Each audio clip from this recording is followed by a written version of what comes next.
Hazrat Usmon radhiyallohu anhu eshitib qoldilarki, Abdulloh ibn Mas'ud radhiyallohu anhu kasal bo'lib qoldilar. Abdulloh ibn Mas'ud cho'pon bo'lganlar, nozik odam bo'lgan, lekin tavakkullari pahlavon odamlardan ham kuchli bo'lgan ekan. Hazrat Usmon radhiyallohu anhu Abdulloh ibn Mas'udning uylariga borsalar, oxirgi nafaslari kasal bo'lib yotibdilar. Sizga birorta tabib olib kelaymi deydilar. Menga dardni bergan tabibning o'zi-ku, ya'ni Allohning o'zi-ku, shifoni ham o'zi beradi dedi. So'ng Hazrat Usmon radhiyallohu anhu sizga biror bir yordam kerakmi dedi. Endi menga faqat Allohdan boshqasi yordam bera olmaydi, ya Usmon dedilar.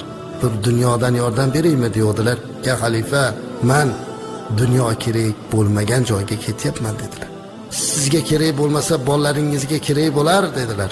Shunda Abdulloh ibn Mas'ud radhiyallohu anhu Hazrat Usmon radhiyallohu anhuga qarab, mendan keyin qizlarim qashshoq, kambag'al bo'lib qoladi deb qo'rqyapsizmi?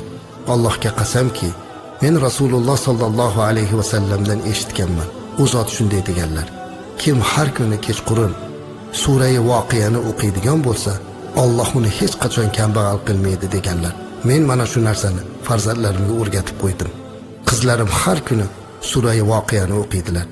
Ular hech qachon kambag'al bo'lmaydilar dedilar.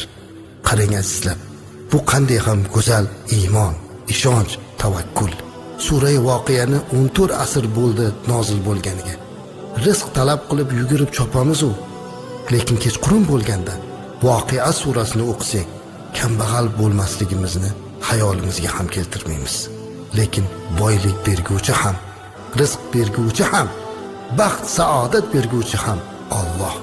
Shunday ekan azizlar, Allohga tavakkal qilaylik. Tavakkalna alalloh va ni'mal vakil.